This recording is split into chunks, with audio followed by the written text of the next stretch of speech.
Thank you, everybody. All right. Welcome to the program. This is the most stressful time of year, isn't it? A lot of stress in our lives this time of year. And the most stressful job is cooking dinner for your entire extended family. It's enough to send your blood pressure through the roof. And this is one case where, as a doctor, there's nothing that I can do. But I know someone who can. The queen of fuss-free cooking is here to solve your biggest holiday cooking disasters, and she's even going to make them healthier in the process. Because you know what? Rachael Ray is here. She's the master of simple, stress-free cooking. It is the holidays, so we want to make it a little festive. She's written 18 cookbooks, hosted numerous food and travel shows, runs her own magazine, and inspires millions of busy women and foodies every day on her Emmy Award-winning talk show. I'm making a snappy schnitzel. So it's no wonder we enlisted Rachael to help take the guesswork and anxiety out of cooking for the holidays. The Charlie Brown cookie. It's Rachael to the rescue. She's gonna fix the cooking disasters that can ruin your meal. No holiday party is complete without a roast, unless it's a dry, charred mess like this. I am so horrible at making gravy. I have to use this. I've been trying to make potato latkes for years, and instead of being crispy, they turn into a gross, soggy mess. My vegetables are so mushy. Rachael, please help me with my vegetable disaster. Rachael, please help me. Please help me. Please help save my holidays. Today, find out Rachael's simple secrets to making a holiday meal your family will never forget. She's the host of the Rachael Ray Show, and my friend, Rachael Ray. Come on out, Rachael.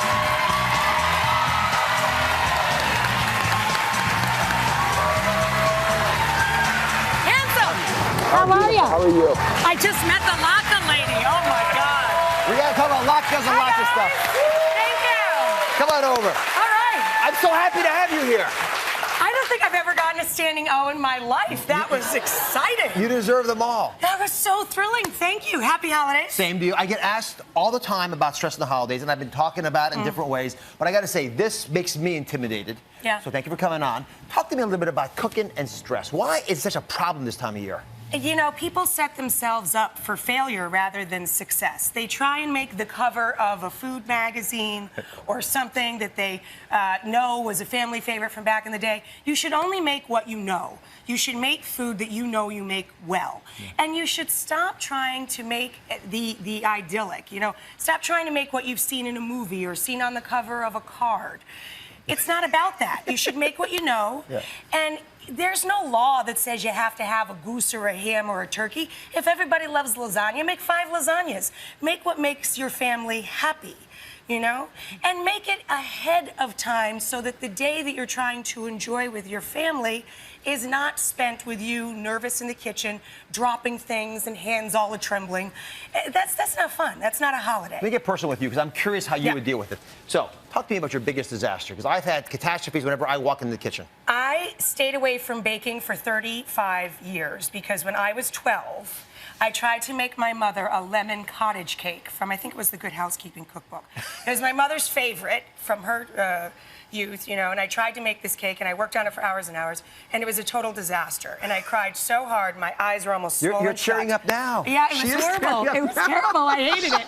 And I didn't bake again until Mother's Day when I was 42 or something. Like 30 years later, I made her some eclairs, and they came out great. But it kept me away from baking forever. All right. Here's the deal today. A lot of you are scared and intimidated. And sometimes there are things that, like baking, that's sort of outside your comfort zone. So what we did, we scoured the country asking for our viewers to send in ideas about their worst holiday cooking disasters. And seated right over there are 3 brave women who came forward. I met them backstage. Hello, ladies. You're just a few. You represent hundreds of women who wrote to us about stories, the very same kinds of problems you're focused on today. So we're going to go through these. These will be very valuable to all of you at home who have any intention of doing any cooking over the holidays. So, simple fixes.